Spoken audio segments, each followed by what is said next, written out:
Dear student, back to back my channel self study teacher group में आपका हार्दिक स्वागत है। बच्चों, आज हम आप लोगों के लिए लेकर आए हैं मोस्ट टॉपिक क्या है, अर्धचालक इलेक्ट्रॉनिकी। ठीक है, चैप्टर नंबर 13 8 नंबर से इससे पूछा जाएगा भैया। तो आइए चलते हैं, जल्दी जल्दी से आपको बता दें अब, क्योंकि जो एग्ज़ाम का टाइम है बिल्कुल नज़दीक है, तो आपको किस टाइम में पढ़ना है, इसी टाइम में आपको पढ़ना है। तो चलिए सबसे पहले देखते हैं कि आपको क्या पढ़ना है भैया। सबसे पहले जानते हैं कि अर्धचालक पदार्थ क्या होता है। अर्धचालक पदार्थ देखिए क्या होता है, वह पदार्थ जिनकी चालकता चालकों तथा अचालकों के बीच होती है अर्धचालक कहलाते हैं। क्या कहलाते हैं? अर्धचालक कहलाते हैं। जैसे कार्बन, सिलिकॉन। ठीक है भैया, क्या है? कार्बन और सिलिकॉन। उसके बाद आता है एक पी टाइप अर्धचालक होता है। क्या होता है भैया? ऑब्जेक्टिव टाइम में क्या है? एक पी टाइप अर्धचालक होता है। आपको 4 विकल्प दिए, उसमें से करना क्या है? धनावेशित, ऋणावेशित, उदासीन, उपरोक्त। तो इसमें आपका भैया सही होगा, क्या सही होगा?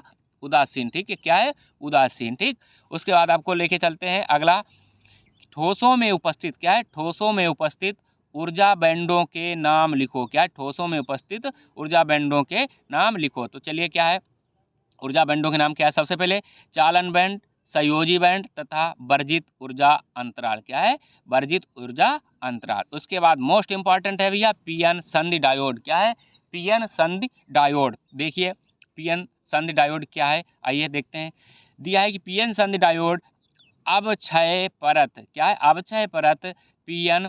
क्या है? पूरा पीएन संधि डायोड अवक्षय परत। क्या है? पीएन संधि के दोनों ओर की उस परत को अथवा पीएन संधि पर बनी दाता व ग्राही आयनों की परत को अवक्षय परत कहते हैं, जो चलनशील आवेश वाहकों से मुक्त होती है। ठीक है, क्या होती है भैया? आवेश वाहकों से मुक्त होती है। उसके बाद आता है आपका भैया फोटोडायोड। क्या आता है? फोटोडायोड। देखिए फोटोडायोड क्या होता है? फोटोडायोड प्रकाश संवेदनशील अर्धचालक से बने क्या है? बना पीएन संधि डायोड है, जो उत्क्रम अभिनत से में कार्य करता है जब इस पर उपयुक्त आवृत्ति का प्रकाश डाला जाता है। किस पे? फोटोडायोड पर। तो परिपथ में धारा प्रवाह बढ़ जाता है, इसलिए इस प्रक्रिया को फोटोडायोड कहते हैं। क्या कहते हैं भैया? फोटोडायोड कहते हैं। उसके बाद आता है आपका ऊर्जा बैंड। क्या आता है भैया? ऊर्जा बैंड। देखिए क्या होता है, जब अनेक परमाणु मिलकर किसी ठोस की रचना करते हैं तो इन परमाणुओं के बीच अन्योन क्रियाओं के कारण उनको ऊर्जा के स्तरों में विक्षोभ उत्पन्न हो जाता है, जिसके परिणाम स्वरूप प्रत्येक ऊर्जा स्तर अनेक ऊर्जा स्तरों में विभक्त होकर एक बैंड का रूप ले लेते हैं, जिसे ऊर्जा बैंड कहते हैं। क्या कहते हैं? ऊर्जा बैंड कहते हैं।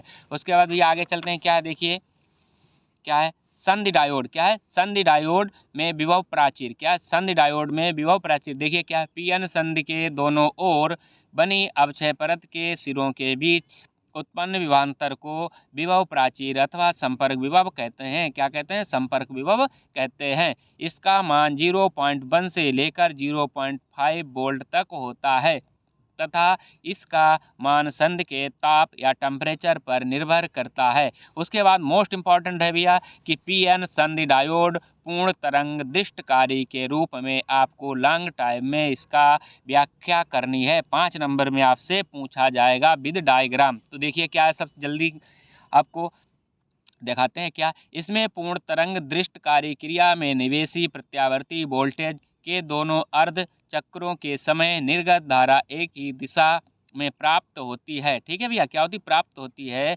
इसके लिए दो संधि डायोड D1 व D2 इस प्रकार प्रयुक्त किए जाते हैं कि एक डायोड तरंग के पहले आधे चक्र को तथा दूसरा डायोड तरंग के दूसरे आधे चक्र का दृष्टिकरण करता है। पीएन संधि डायोड का पूर्ण तरंग दृष्टकारी परिपथ। क्या है? परिपथ चित्र में दिखाया गया है।